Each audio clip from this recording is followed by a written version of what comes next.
Bonjour à toutes et à tous et bienvenue sur cette chaîne de bricolage. Je vais vous dire comment gagner cette boulonneuse à choc, mais avant je vais vous expliquer quelle différence il y a entre une boulonneuse, une visseuse à choc et une visseuse classique. Allez, c'est parti. Ces outillages ont fait leur apparition il y a quelques années pour le domaine du bricolage. Avant, elles étaient accessibles qu'aux professionnels, mais maintenant elles sont accessibles aux particuliers comme moi, aux bricoleurs comme moi, et elles sont très utiles, mais pour certaines utilisations seulement, parce que elles ont une segmentation d'utilisation qui est assez réduite. Donc la question c'est, est-ce que vous avez besoin de ce genre d'outillage?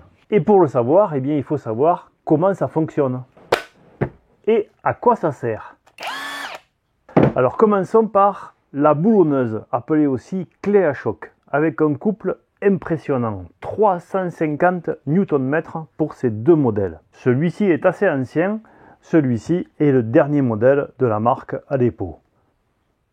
Alors c'est un couple qui est donné par le constructeur de 350 Nm, c'est-à-dire 35 kg au bout d'un mètre.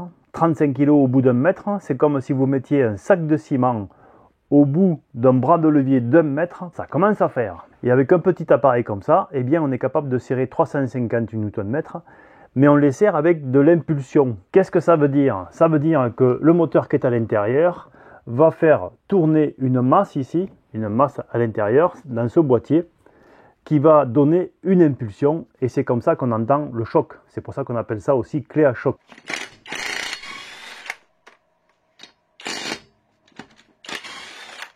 Le choc ne va pas se faire dans ce sens-là, mais il va se faire dans le sens de la rotation, ce qui va aider à tourner dans un sens ou dans un autre, mais c'est bien dans le sens de la rotation qu'il y a le choc, et ce n'est pas une percussion.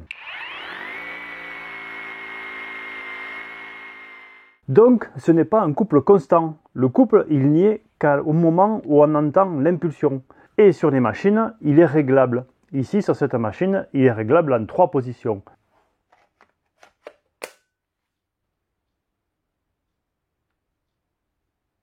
Trois vitesses de rotation, 3 couples. Plus on tourne vite, plus on a de couples.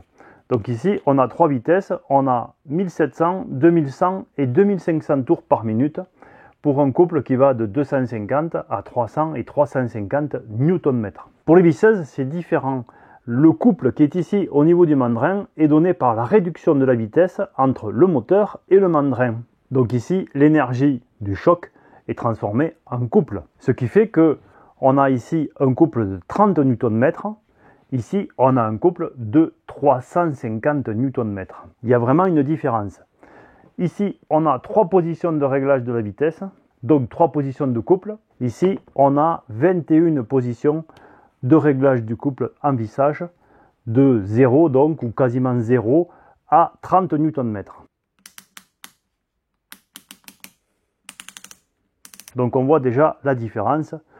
Au-delà de la taille. On va y revenir tout à l'heure. Alors maintenant, à quoi ça sert une boulonneuse? Eh bien, ça sert essentiellement à défaire des vis ou des écrous en mécanique, des gros diamètres, des choses qui ont des couples importants comme des boulons de roue. Et c'est pour ça que dans le packaging, avec ces machines, il y a essentiellement 3 clés à douille.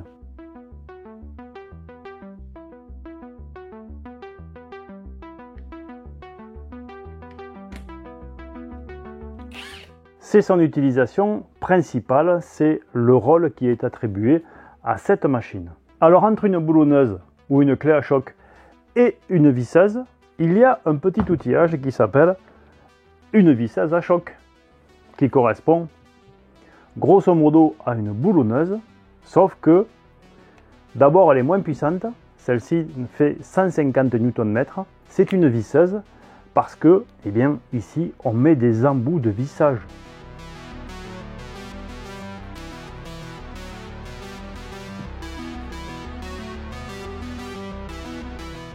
C'est plus petit, il y a aussi 3 positions de réglage. Alors attention, quand on met des embouts sur cette machine ou qu'on met des embouts sur cette machine, eh bien il ne faut pas mettre les mêmes. C'est-à-dire qu'ici on accepte à peu près n'importe quel embout, même s'il est de faible qualité.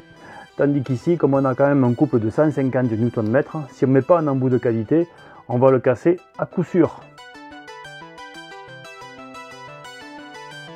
Alors les visseuses à choc ont un avantage indéniable, c'est leur poids. On est plus ergonomique et on va visser avec ça un grand nombre de vis beaucoup plus facilement qu'avec ça. C'est adapté par exemple pour un gros chantier d'extérieur, d'ossature bois ou de pose de terrasse. Et son inconvénient, je viens de le dire, c'est qu'il n'y a que 3 vitesses. Il n'y a que 3 positions de couple.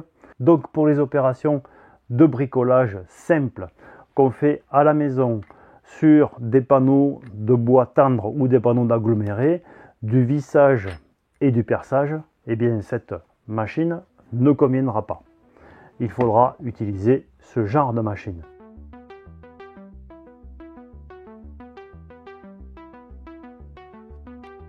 Qui en plus, je viens de le dire, a une fonction perçage.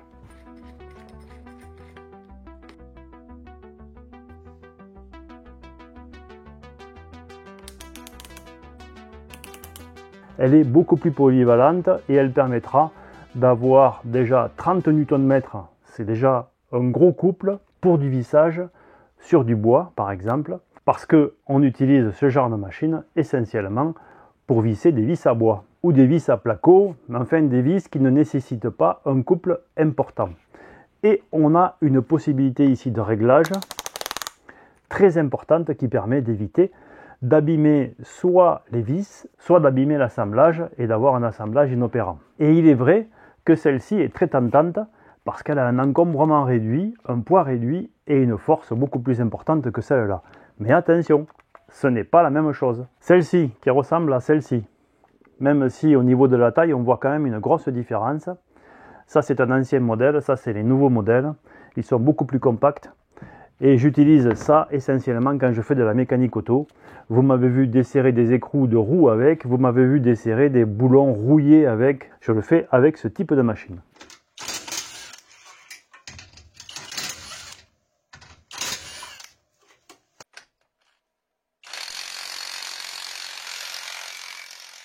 Et pour gagner cette boulonneuse, avec son coffret d'accessoires, il n'y a rien de plus simple. Vous me laissez un commentaire sous la vidéo. Bien sûr, vous êtes abonné. Je vais faire un tirage d'ici la fin du mois de novembre. Et un d'entre vous, parce que malheureusement je n'en ai qu'une à faire gagner, c'est celle qui m'a été envoyée pour faire cette vidéo. Donc je l'enverrai à celui ou celle qui aura été tiré au sort. Et je souhaite bonne chance à chacun et chacune d'entre vous. C'est l'occasion pour moi de vous remercier de regarder mes vidéos.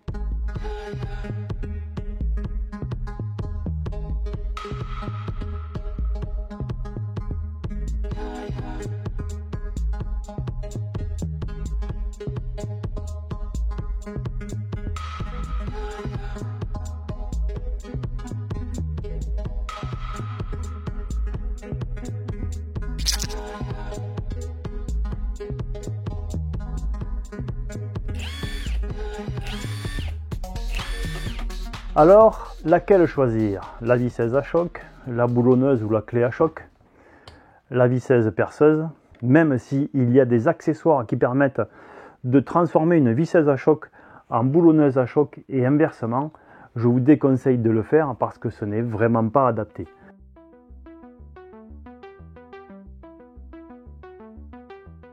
D'un côté, vous avez beaucoup plus de puissance, beaucoup plus de couple. Ici, il y a 2 fois plus de couple que là. Donc si vous mettez un embout de vissage sur cette clé, vous allez abîmer la vis ou l'embout à coup sûr. Et inversement, si vous voulez desserrer une roue avec ça, vous n'allez pas y arriver. Donc pour résumer, la boulonneuse ou la clé à choc servira essentiellement aux mécaniciens. La visseuse à choc servira à tous ceux qui ont des gros chantiers bois, de charpente ou d'ossature bois ou de pose de lames de terrasse. Ça c'est parfait. Et pour les autres, tous les bricoleurs qui font des petits bricolages mais pas des gros chantiers, eh bien ce genre d'outillage permet de faire du vissage en toute sécurité et en plus on a un mandrin qui permet de faire du perçage. Avec sur ce modèle de la percussion, donc on peut même percer du béton. C'est vraiment un outil très polyvalent. Voilà, cette vidéo est presque terminée, j'espère que vous avez passé un bon moment. J'espère que ces explications vous auront été utiles, que vous aurez appris quelque chose. Si c'est le cas, pensez à me remercier en laissant un commentaire. Pensez à vous abonner à cette chaîne parce que je ne présente pas que des outillages. Je les utilise aussi et je vous montre des bricolages. Je vous donne des conseils dans le bricolage, la mécanique auto. et plein de choses utiles à la maison. Vous savez maintenant comment faire pour gagner cette boulonneuse ou cette clé à choc. Si vous avez loupé le passage, eh bien, revenez en arrière, c'est au milieu de la vidéo. J'ai tout expliqué. Je vous dis à très bientôt dans un épisode de bricolage et d'ici là, soyez curieux, soyez prudents et bricolez bien.